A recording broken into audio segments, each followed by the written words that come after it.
Streaming live now on News8000.com. You're watching WKBT La Crosse. This is News 8 Now, this morning. Good morning, everyone. I'm Dua Shrar. I'm Derek Sibley. It is October 11th, 2023. Happy Wednesday. Happy Wednesday, halfway through. Halfway through the week, and man, has it been a chilly week. Yeah, and we finally warmed up in the studio. We did. So I'm happy. Man, and I know you're happy. yesterday was something else. Like today feels so much warmer in here that I kind of feel like maybe, I don't know. It's like definitely still cold in here, but because yesterday was so much colder that I'm like, this is totally bearable. Yeah, this is like nothing compared to what we've been experiencing. But exactly. And you just ordered a blanket, you said, right? I did. So I ordered a heated blanket to like cover myself in during commercial breaks. Yeah, you should totally wear it on air too. Should I? It's so cold. Yeah, maybe in the winter. Yeah, maybe in the winter we might need it. But let's talk about what's happening now. We got frost advisories in effect again across portions of the Coulee region until 9 o'clock. So this is expiring at the same time that we've been seeing here over the last few days. It's just that the difference is not everybody is under these frost advisories, but this still does include La Crosse County. So if you do have sensitive outdoor vegetation, try to bring them inside or cover them up at the very least. Because look at the temperatures right now. We're in the 30s. We got 36 in La Crosse, 32 in Winona, 29 in Sparta. That is the cold spot, as well as Boscobel. 37 is the temperature now in Eau Claire. Had a few passing clouds overnight across portions of our northern and eastern zones, but the rest of us are just looking at clear skies. Lots of sun throughout the day today, with afternoon highs into the upper 50s to low 60s and a light wind at around 5 to 10 miles an hour. Dog walking conditions look great. Clear skies this morning, lots of sun this afternoon, and also with clear skies heading into the early evening hours. I'll have a check on your schoolcast plus your full weather forecast coming up in a few minutes, and we'll time out the rain that's expected to start as early as tomorrow. Dua? Thanks, Derek. Well, let's get to some news this morning. An arrest warrant has been issued for a man accused of an attempted homicide in La Crosse. Police are searching for 43-year-old Freeman Cole. He's accused of beating and trying to strangle a woman to death in a storage garage back on October 3rd. According to criminal complaint, Cole asked the victim for a hug before stepping them both inside the storage garage and closing the door. He then allegedly tried to strangle her while hitting her in the face and head with a closed fist. The complaint says the woman pretended to lose consciousness so he would lower her to the ground. When he did that, she screamed for help. Employees at the nearby KFC heard the screams and opened the door to find the victim and Cole inside. Cole then fled the scene on foot, and police are trying to find him. He faces attempted first-degree homicide, strangulation, and suffocation, as well as false imprisonment. You are encouraged to call Crime Stoppers at the number on your screen if you have any information on Cole or his whereabouts. You can also reach out to the La Crosse Police Department with information. The Chippewa County Board met last night to discuss the next steps for Sheriff Travis Hakes following accusations of misconduct on the job. During the meeting, the board heard from individuals about the alleged misconduct. Hakes also had 10 minutes to speak to the board. News 8 Now's Michael Germain was at the meeting last night. A complaint filed in May accuses Chippewa County Sheriff Travis Hakes of sending inappropriate text messages to a new employee. During the meeting tonight, the board heard from the public, many of whom voiced support for the sheriff. Read those text messages, and to suggest that they are overtly sexual is truly absurd. Potentially flirtatious, maybe, but overtly sexual, it's absurd. I mean, I had my wife, who was a grade school teacher, read it. I had my 80-year-old mother read it. Neither of them found anything overtly sexual in them of any sort. Others say the sheriff's office is no place for inappropriate conduct of any type. What happened here may not have been nudity. It may not have been the aggressive sexual harassment that we're used to, but it leads up to that. It starts small. It starts in grooming behaviors and patterns, and it gets worse. During the meeting, the Chippewa County Board decided to continue with the investigation. A La Crosse library is closing following budget cuts. Following city budget cuts, the library board announced it will be closing the Southside branch permanently to reduce costs. A statement on the library's webpage says that maintaining 3 locations is no longer sustainable. It continues saying that South is the clear choice when deciding which branch to close because of its proximity to the main branch. Closing the South branch was originally proposed in 2013 after the library system faced a set of budget cuts then. AARP La Crosse hosted a home fit resource fair at the Black River Beach Neighborhood Center. The event shared tips with guests on how to modify their homes as they age. It provided ideas like mounting grab bars next to toilets and tube tubs and applying double stick tape to rugs to prevent slip and falls. Clarissa Pagel-Smith of the Aging and Disability Resource Center says home modifications like these help people live independently and injury-free. Especially as we're aging, there's things in which, might not have been problematic, but are potentially today. So eliminate some of those barriers. Think about aging gracefully in place, right? To stay in your home as long as possible to maintain your independence and safety. For more information on home fit tips from AARP, just go to aarp.org. We'll also have that website linked on our digital platforms. 2,103 days. That's how long Charlie Plume spent in a communist prison camp during the Vietnam War. He was flying his 75th mission when he was shot down and taken prisoner. Once freed, he and the other former prisoners didn't let their trauma hold them back. From 591 men, we've produced 17 generals, 7 admirals. Most of us retired as senior grade military officers. 90% of the POWs from Vietnam went back into the military. I did. Continue to fly airplanes for the Navy. Tonight, Plume will be sharing his story at Viterbo University. He'll explain how the challenges he overcame as a POW are the same challenges people face every day. And there won't be a person in this audience who hasn't been afraid, lonely, frustrated, failed at their task. And so these are the very challenges that I had in the prison camp.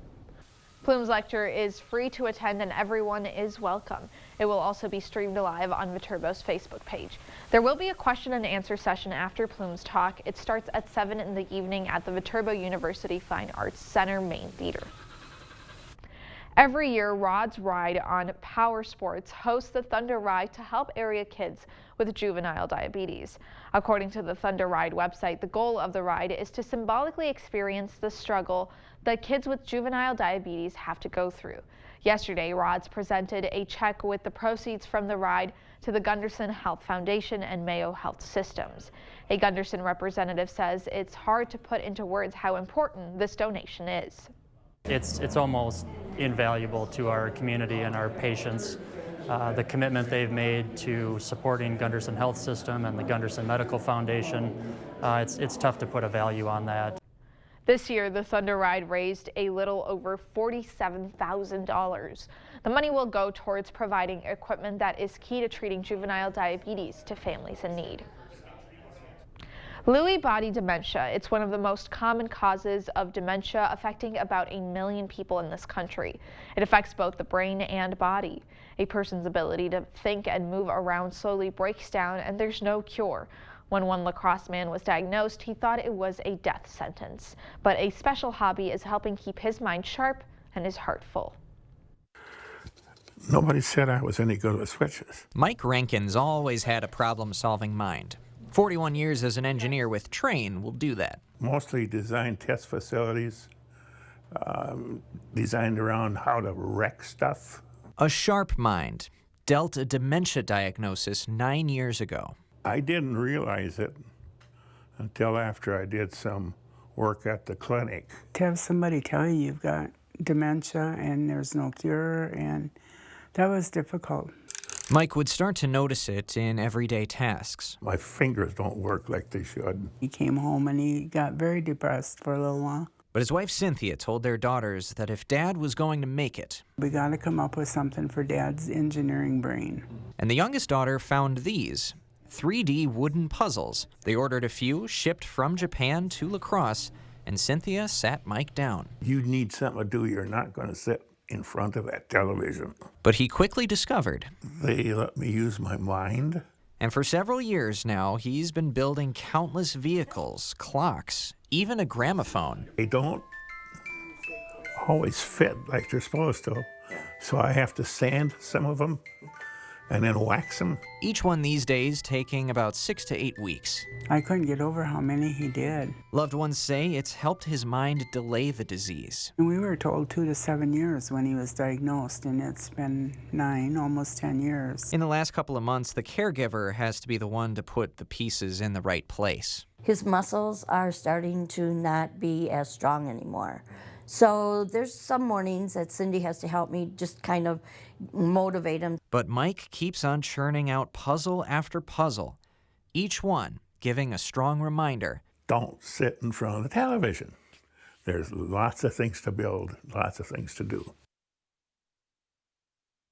His next project is a small dump truck that has lots of extra tiny pieces. Well, still ahead on your morning news, if you don't have treats, prepare for tricks. We'll look at why one economic group says there might be less candy handed out this Halloween. And it may be a tough time for potential home buyers because U.S. mortgage rates are at 23-year highs. We'll take a look at some tips and tricks about how you can get better rates from lenders. That and more is coming up this morning, but for now we're sending you to break with something to put the good in your morning. We know the fairy godmother could turn a pumpkin into a carriage, but could she turn it into a boat? That's what one Missouri man did this week. Steve Cooney took the unusual watercraft 38.5 miles down the Missouri River this week. The Halloween conveyance weighs in at an astounding 1,300 pounds. Steve's journey sets a new Guinness World Record, longest ride by pumpkin boat. The previous Guinness World Record was held by a man who paddled 37 miles down the same river last year. However, that pumpkin only weighed 846 pounds. Don't go anywhere. Your consumer news at News 8 Now this morning is after the break.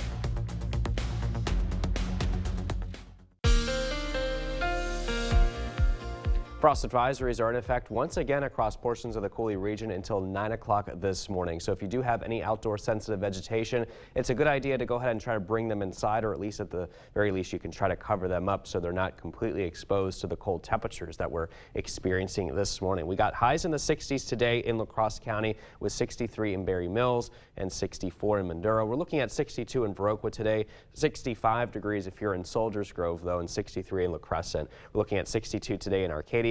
62 as well in Sparta, looking at 61 in Alma Center today. High of 59 in Osseo, upper 50s though across the Chippewa Valley with a mix of sun and clouds mainly to the north. We've got a few clouds mainly focused to our north and east, but it does look like a lot of them here have dissipated here since the morning has started. 37 degrees with clear skies off to school this morning, so you might need that jacket here with you before warming up to 63 degrees with sunshine as we head into this afternoon. Now stay tuned. I'll have another check on your full weather forecast coming up in a few minutes. We have some rain chances on the way. I'll time out those details coming up in just a bit.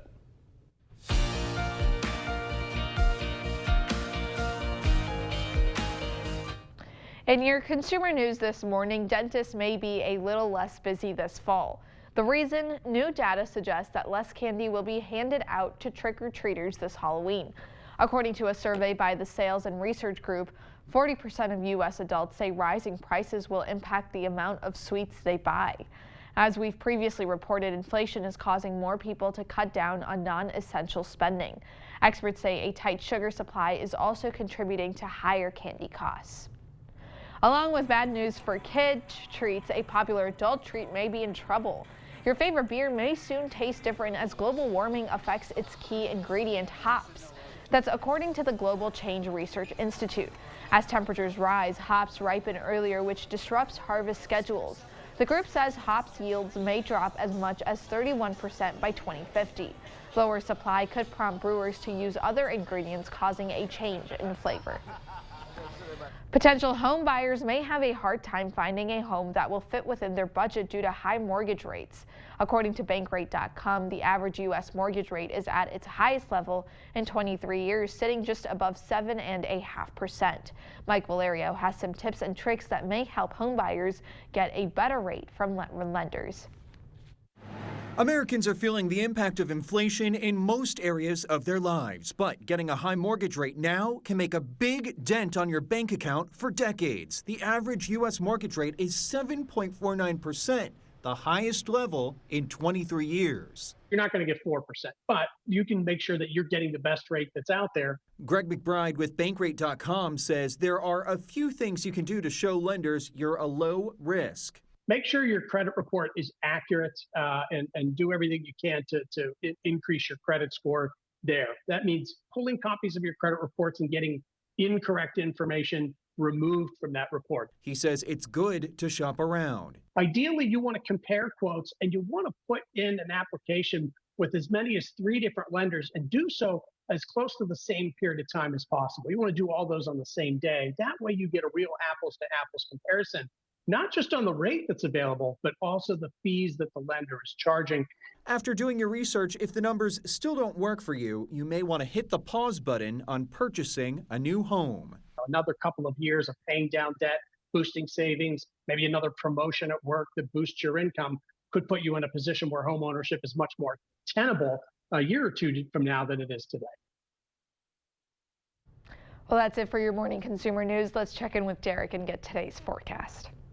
All right, thanks so much for that, Duo. We are starting off on a cold note here this morning with temperatures in La Crosse currently sitting at 36 degrees. Visibility, though, looking good at 10 miles. Winds are looking calm. If you're in Eau Claire, we got 38 degrees here with clear skies. Wind speeds also looking calm this morning. Keep in mind, though, we still do have frost advisories in effect for mainly our central and southern communities until 9 o'clock this morning. So if you do have any sensitive plants or indoor vegetation in general that you may have sitting outside, try to bring them inside if you can, or at the very least, try to cover them up so they're not completely exposed to these temperatures, which, by the way, are currently sitting into the 30s. In fact, we got 29 right now in Sparta. That's the cold spot, as well as Basketball down in the south. But you can see the rest of us this morning mainly into the 30s. As we head into your day planner, we'll be at 37 degrees at 7 with clear skies, 56 and sunshine at noon today, followed by lots of sun at 4 o'clock, 62 the temperature, and a few clouds this evening with temperatures at 53 degrees by 8 o'clock tonight. Let's talk about your forecast high numbers today, and we're going to be well into the 60s for many spots. I'm expecting 63 today in La Crosse,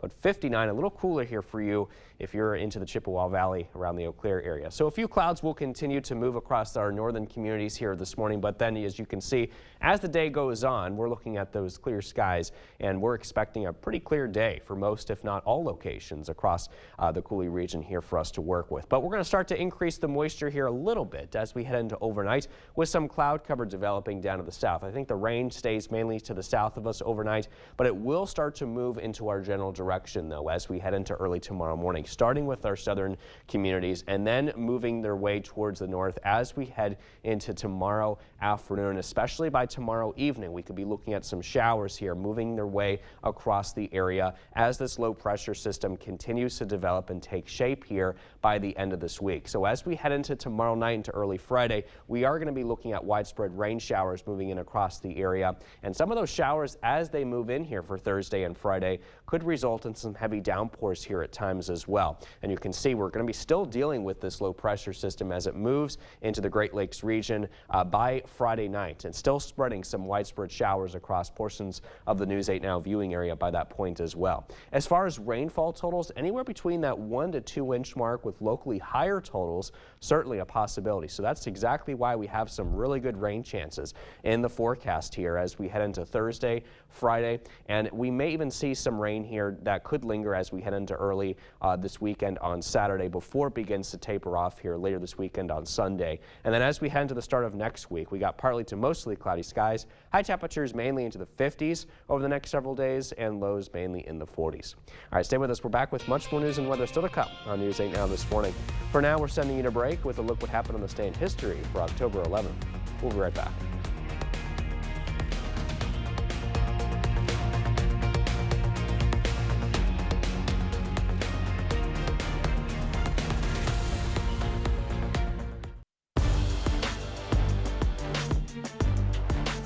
To the Blitz. What a night it was for high school sports. We'll start the show on the volleyball court with the most dominant team in the MVC. Vikings still haven't lost a set in conference play this year.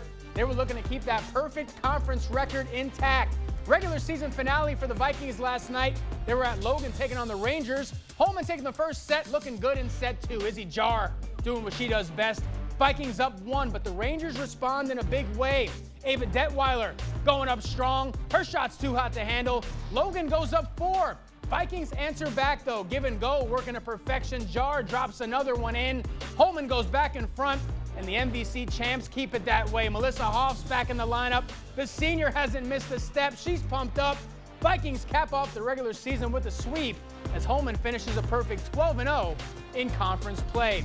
Staying in the MVC, Onalaska hosting Aquinas last night after a 2-point victory. Hopping in the second set, Haley Kopelke spikes a curveball past the blue gold D. But check this out. After the set goes over the net, Sammy Davis is there to bat it down, cuts the Hilltopper lead to 3. But it was the Claire Pedretti show last night. The senior doesn't get the spike here, but tips it over the net to get the kill. Hilltoppers would celebrate. Pedretti picks up her 750th career kill. Big milestone for the senior. Hilltoppers get the sweep over Aquinas. They'll wrap up the regular season Thursday against Tomah. Round 2 for Royal and Waniwak Center last night. Panthers number 2 overall in Division 4. Wolves at number 7 looking for a big win at home. First set, Royal on the serve, Wolves with the return, but you can't leave it right there because Mara Gruen is going to make you pay. She gets the kill. Point Panthers. Wolves respond. Jalen Stowe sets it to the high-flying Kelsey Justman. She goes for the kill, gets it back and forth type of night. Match point now for Waniwak. Stowe puts it in the perfect spot, and that is an ace. Wolves take set 1. But here come the Panthers. Waniwak setting it up, going for the kill, but Mara Gruen somehow gets a hand on it. Then Brooklyn Gruen wins it at the net. Point Royal. Then on set point, Royal bump, sets it to guess who? Mara Gruen again. She gets the kill. Royal takes the set and the match 3-1. Hopefully we get to see these two teams go at it in the postseason. Let's go to the Cooley Conference. Westby on the road squaring off against Luther. Norsemen start out hot. Emma Chose rises up, gets the kill to put her squad on top early. They keep it going. It's the sophomore, Ava Bird, putting the hammer down. The Norse go up 4. Knights would stay in it, though. The senior, Iselin Hagedorn, gets the kill, slashes the Norse lead to just 1. Then it's Maggie Betton smacking it down, giving the Knights a 4-point lead. But it's Westby coming out on top in this one. Norsemen get the win in 5 sets. But the Cooley Conference belongs to West Salem. Panthers clinching last night at home as they take down Viroqua in 4 sets. West Salem wraps up the regular season Thursday on the road against Luther.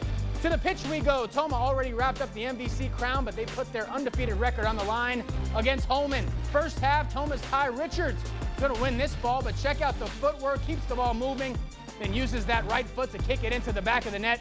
Timberwolves strike first. They go into the half, up 1-0. Second half now.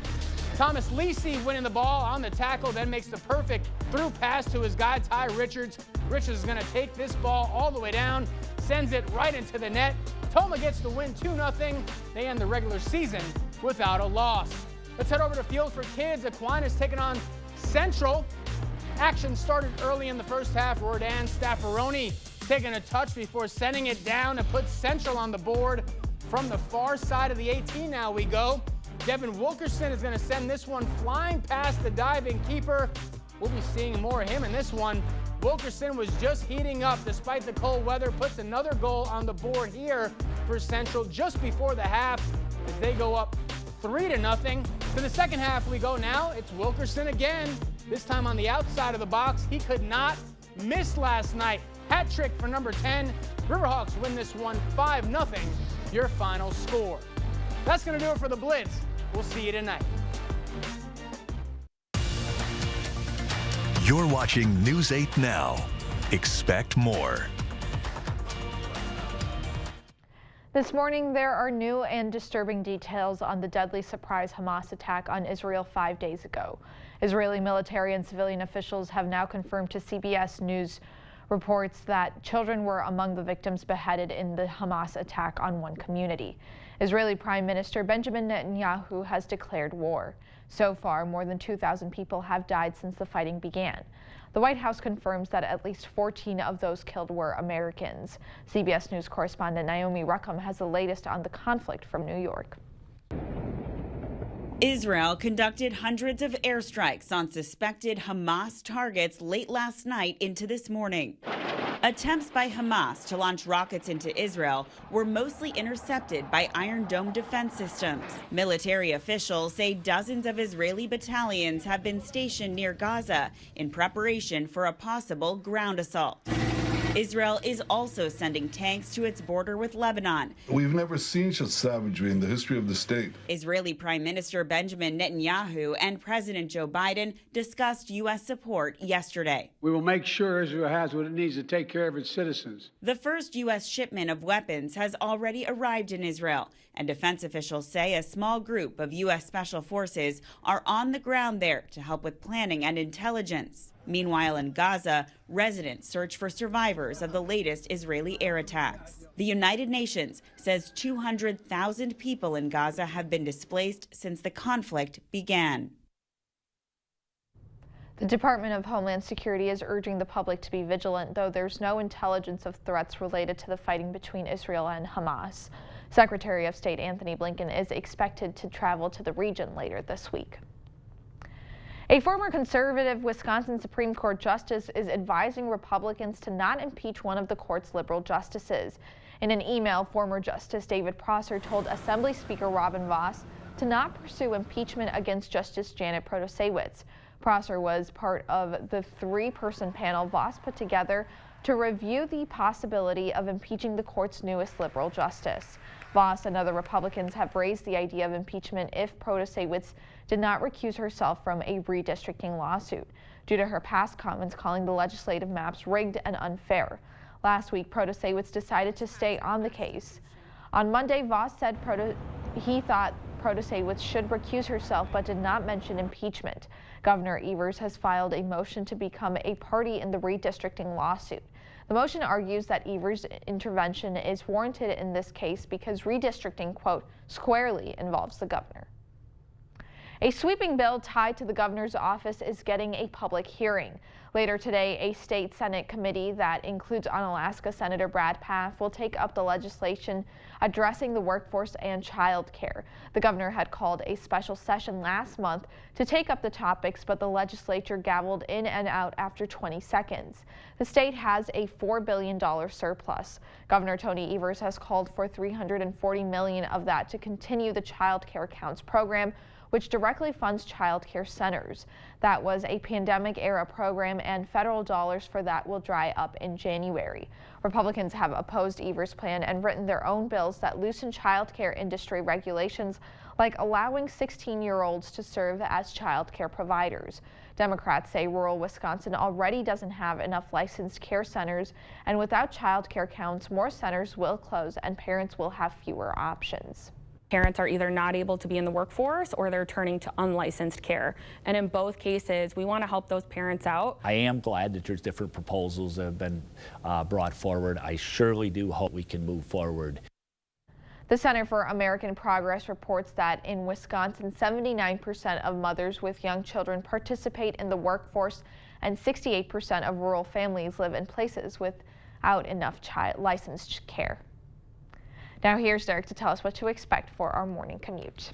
All right, thanks so much for that, Dua. We still do have frost advisories in effect for portions of the area, mainly for our central and southern communities until 9 o'clock this morning. So if you do have sensitive plants or vegetation out there, try to bring them inside if you can, or at the very least what you could do is try to cover them up so they're not completely exposed to these temperatures, which are currently into the 30s. We got 36 now in La Crosse, 37 in Eau Claire, 32 the temperature currently in Winona, and you can see even down south, Boscobel into the upper 20s. Sparta, you're currently at 29. 63 degrees, mostly sunny, and a pretty mild day in terms of temperatures. Also feeling a little bit more seasonable for this time of the year. That high of 63. For tonight, 46. Mostly cloudy, seasonable temperatures again. Winds out of the east at 5 to 10 miles an hour still. Satellite and radar right now looking quiet. A few clouds across portions of the area, but for the most part, things are looking clear here this morning. Skies are expected to remain clear for your mowing if you do have that plan here for today. 56 at noon, followed by temperatures in the low 60s. I'll have a final check on that full weather forecast in a few minutes. Well, before we head to break, it's time for today's Look Who's 8. Elliot is our only birthday today, and he's turning 8 years old. He likes frogs, superheroes, and hanging out with his friends and family. Well, if you know a special someone turning 8 weeks, 8 months, 8 years, 18, 80, or 88, we'd love to feature them. That's right. Just upload their photo to our website, news8000.com, and look for the Submit Pictures button underneath the Home tab on our website.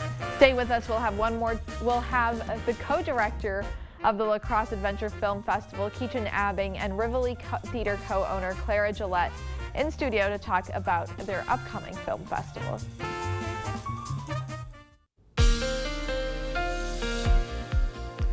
Well, skies are looking nice and clear this morning, but it is a little on the cool side with temperatures into the 30s in many spots. 36 degrees is the temperature now in La Crosse. Visibility looking good at 10 miles. Winds looking nice and calm. Meanwhile, if you're in Eau Claire, it's a bit on the foggy side here. We're getting reports now of some patchy fog developing in the Chippewa Valley. 36 is your current temperature with east-northeast winds light at around 3 miles an hour. Okay, so we still have those frost advisories in effect until 9 o'clock this morning for the areas that you see highlighted, mainly for our central and southern communities, which does include La Crosse County again until 9 o'clock. So if you do have any of those sensitive outdoor plants, try to bring them inside if you can, or at the very least what you could do is try to cover them up so they're not completely exposed to the potential frost that could develop on some of them thanks to the moisture and also because of our temperatures are cold enough to allow that to occur. Right now you can see we got 34 in Winona and 29 degrees currently in Sparta, 29 as well down in Boscobel. We're seeing 32 right at the freezing mark here for you in Black River Falls. Today's planner showing clear skies, 37 degrees at 7 o'clock, and then lots of sun throughout the day today. We'll be at 56 at noon, and then 62 degrees is what we can expect by 4 o'clock today, with afternoon high temperatures mainly in the 60s. A little cooler in the Chippewa Valley, but the rest of us will be into the low 60s here with 63 degrees this afternoon expected in La Crosse. A couple of clouds potentially to the north of us here this morning, but those shouldn't really bother us. I'm thinking that skies will remain nice and sunny throughout the day today. And as we take you into this evening, maybe some clouds develop here, mainly down to the south. We're expected to see the start of some moisture begin to increase across portions of the area as we head into tonight. I think a lot of the rain showers will stay to the south of us here overnight, but as you can see, as we head into time, by tomorrow morning, our southern communities start to tap into some of that moisture down to the south, moving its way towards the north. And then I think by tomorrow evening, that's when we start to see some showers begin to spread across the Coulee region associated with this very strong low pressure system expected to take shape to our south and west and move in across the Midwestern United States. And that is why we are expected to see some really good rain chances around here for Thursday and Friday as this low continues to move in our general direction. And some of these showers that move across the area could even spawn some heavy rain here at times. And as a result, we're talking about anywhere between 1 to 2 inches of rain between tomorrow and through the early part of the weekend. So that's why we have some really good rain chances in the forecast here starting tomorrow and then continuing it through at least Friday into Friday night. Could linger into a little bit on Saturday, and then we'll start to see the rain chances taper off on Sunday. Partly to mostly cloudy conditions for the first start of next week. Highs in the 50s, lows in the 40s. Well, this morning we have co-director of the La Crosse Adventure Film Festival, Keaton Abbing, and Rivoli Theater co-owner Clara Gillette in studio to talk about their upcoming film festival. How are you guys this morning? We're great. Yeah. Thank you for having us. Yeah, absolutely. So can you tell me a little bit about what the La Crosse Adventure Film Festival is? You bet. So the La Crosse Adventure Film Festival is a 2-day film festival hosted at the Rivoli Theater, and it's a chance for people to embark on some really adrenaline-pumping adventures. They're stories from around the world. They're stories of the human spirit and people that are getting outdoors, doing some amazing things in outdoor recreation. And really it's a chance for people to come together in outdoor recreation and just really to be together and be encouraged and inspired. So this is the festival's first year. What do you think it will bring to the La Crosse community? So I think for my brothers and I, when we first bought the Rivoli, one of our biggest passions was to get people really excited about filmmaking in general. Yeah. And for us, doing a festival like this is a way not only to show a bunch of wonderful outdoor films, but also to kind of show people, hey, you can submit to film festivals like this, so get those cameras out and get together and start making things yourself. So that's one of the reasons we have a teen component that will be tomorrow evening. And then I think, just like Keaton said, film is just a great way to bring people together. So we're really hoping to build on it year after year. Now, are there any local submissions in the festival this year? Yeah, so as Clara said, what we think is really cool, we're piloting a teen film competition. So starting on Thursday evening, we'll start that evening with two local submissions of local youth that are submitting their films. They're from 12 to 18 years old, and we have some prizes that are sponsored by ORA Trails. So we do have some local submissions, and we'd love for that to grow. And then Friday night, he doesn't live here now, but we do have a local filmmaker, Nicholas Kapanke, who has a film. He actually came and screened a film with us a little while ago as well. well. But one of the stories he told the last time he screened was that I think the first film he made, he got to premiere it at the Rivoli Theater. And so he always thinks of it as kind of coming home. So we're excited to have his submission on Friday night. Let's talk a little bit about the awards. Are they up for, what are they up for grabs at the festival? Yeah, so not only the teen film competition, but with our other film submissions, we have a Best Cinematography, Best Midwest Film, Best Adventure Film, and then we'll have a People's Choice Award. And what's really cool, we think, is that all of these awards will be voted on by the audience, live voting, live polling, so they get to interact and to vote. And we'll see those results at intermission and then at the end as well. Yeah, that's the piece I'm the most excited for. That was totally Keachin's idea. He was like, is there any way we can do live voting at it? So we've been working and figuring, my husband Neil actually helped us figure out how to do it. And so that's the first time we're sort of piloting this live interactive piece, which is just going to be really fun. How does it feel to bring something like this to the community? We're stoked. I mean, we've had the chance over the last year to say build on this. We've had quarterly adventure films at the Rivoli, but we've always purchased those from other film festivals. It's just been an awesome way to bring folks together. But this just feels different and feels it's really exciting to have people submit their films, for us to bring this together and really to pilot something, to start an adventure of our own. Yeah. And how many, go ahead. Oh, go ahead. I was just going to ask, how many short films did the festival receive too? So we had over 1,800 submissions, so quite a few to go through, which was on its own even really fun. I think we had them from all over the world, really. So, you know, you're getting to see little snippets of outdoor adventure from everywhere as you go through to figure out and whittle down what are you going to show for the actual festival. You know, when you think La Crosse, you think small town. You don't necessarily think movies and a place to shoot movies, and to, you know, encourage teenagers and adults to do that is so fascinating. We agree. Thank you. Yeah, and I think there's so many skill sets that you learn when you go to start making movies too, or making films. You know, I guess we know, like, there's people think films, they think Hollywood, they think big studios. Exactly. But there's a million different ways that you can use film and that you can really bring artistic design and get a great message out. We have a lot of films that are sort of out there to show why it's important to connect with the outdoors, and there's no better way to tell a story than through film. And La Crosse is definitely one of the pinnacles of outdoors. I mean, it's got beautiful bluffs. Absolutely, the scenery is gorgeous. Yes. I know we're running out of time, but for the final question here, where can people get tickets and information? Yeah, so you can go onto the Rivoli website, www.rivoli.net. We've got tickets there. You can also get tickets at the door. It's $5 for Thursday night and Friday night, or you can get a $7 ticket that's for both nights. Well, thank you so much for coming out and talking to us about this first annual Adventure Film Festival. Hopefully annual. Yes. That's the goal. Yeah, be ready for next year. Yeah, thank you. Thank you. Very cool. We'll be right back. In your morning news now, an arrest warrant has been issued for a man accused of an attempted homicide in La Crosse. Police are searching for 43-year-old Freeman Cole. He's accused of beating and trying to strangle a woman to death in a storage garage back on October 3rd. According to the criminal complaint, Cole asked the victim for a hug before stepping them both inside the storage garage and closing the door. He then allegedly tried to strangle her while hitting her in the face and head with a closed fist. The complaint says the woman pretended to lose consciousness so he would lower her to the ground. When he did that, she screamed for help. Employees at the nearby KFC heard the screams and opened the door to find the victim and Cole inside. Cole then fled the scene on foot, and police are trying to find him. He faces attempted first-degree homicide, strangulation, and suffocation, as well as false imprisonment. You are encouraged to call Crime Stoppers at the number on your screen if you have any information on Cole or his whereabouts. You can also reach out to the La Crosse Police Department with information. A La Crosse library is closing. Following city budget cuts, the library board announced it will be closing the Southside branch permanently to reduce costs. A statement on the library's webpage says that maintaining 3 locations is no longer sustainable.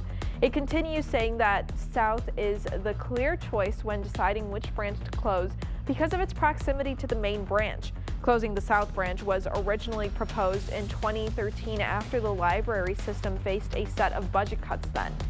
A sweeping bill tied to the governor's office is getting a public hearing. Later today, a state Senate committee that includes Onalaska Senator Brad Pfaff will take up the legislation addressing the workforce and child care. The governor had called a special session last month to take up the topics, but the legislature gavelled in and out after 20 seconds. The state has a $4 billion surplus. Governor Evers has called for $340 million of that to continue the Child Care Counts program, which directly funds child care centers.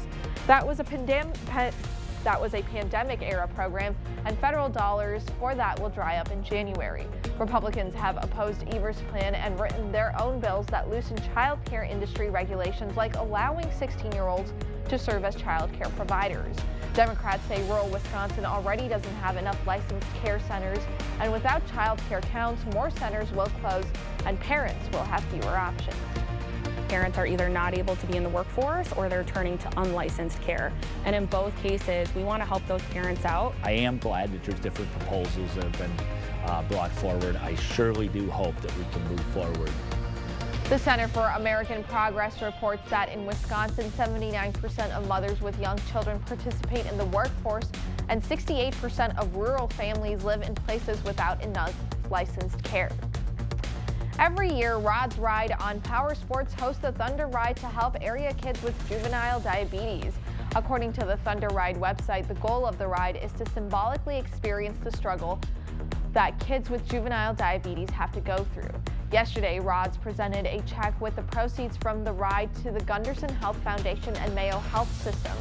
A Gunderson representative says it's hard to put into words how important this donation is.